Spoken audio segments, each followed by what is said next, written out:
Allez, on plonge directement dans le vif du sujet. Bienvenue dans ce nouveau décryptage visuel. Aujourd'hui, on va explorer un concept honnêtement absolument fascinant. On parle du bien-être mental et du développement cérébral de nos enfants. L'idée, ce n'est pas juste d'utiliser les grandes vacances pour se reposer. Non, c'est de réguler activement leur système nerveux en s'appuyant sur l'approche bienveillante qu'on appelle Myambina Nisaina. On va voir exactement comment transformer ces mois d'été en une véritable cure de jouvence pour leur esprit. C'est un vrai changement de perspective. Voici notre plan de route pour aujourd'hui. On va d'abord parler de la magie de la neuroplasticité, avant d'apprendre à identifier le profil bulle, de voir comment canaliser le profil explorateur, puis comment apaiser le sensible classique pour terminer sur une synthèse de tous ces besoins. Allez, c'est parti. Première section de notre analyse, la magie de la neuroplasticité, ou pour le dire plus simplement, le cerveau vu comme un muscle. Bon, disons-le franchement et avec beaucoup de bienveillance, l'année scolaire, c'est stressant. Très stressant.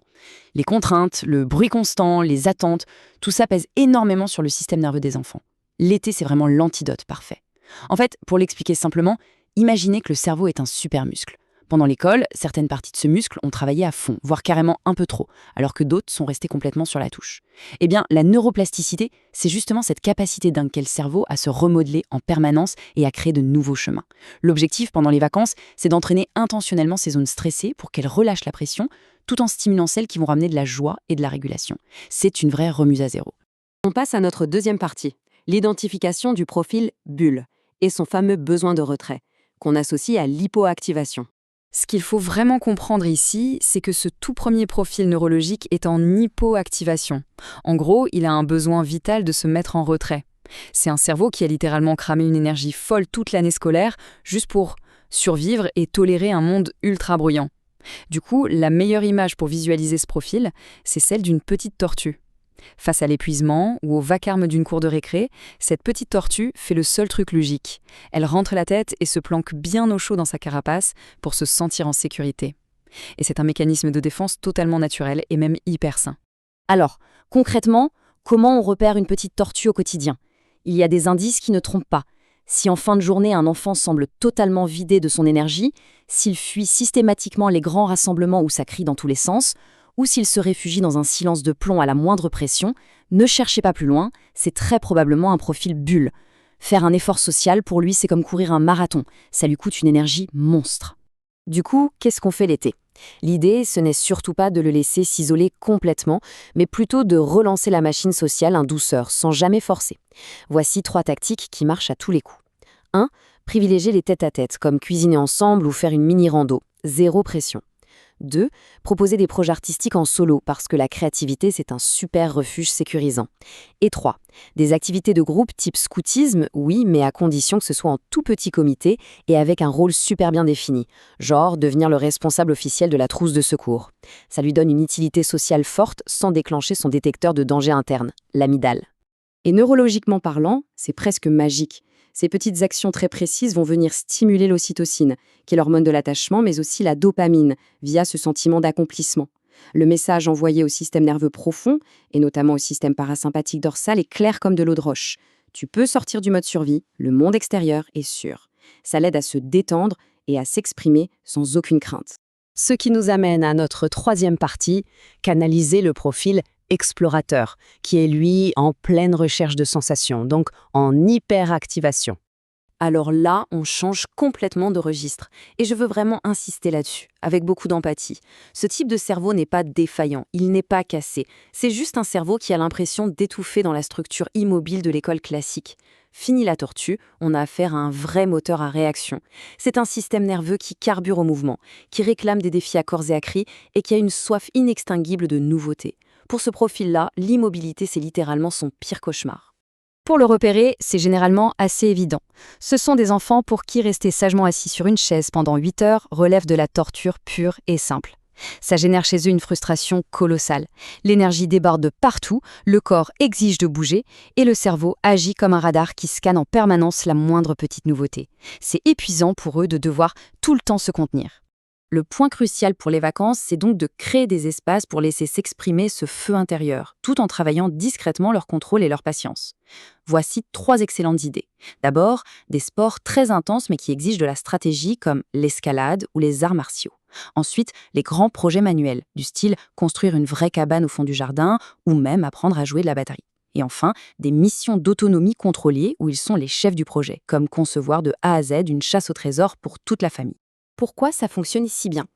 Eh bien parce que ces défis, qu'ils ont choisis de leur plein gré, offrent à leur cerveau une vraie saturation saine de dopamine et d'endorphine. Mais surtout, le simple fait de tenter un truc, de rater, de planifier et de recommencer, ça fait travailler ce qu'on appelle le cortex préfrontal.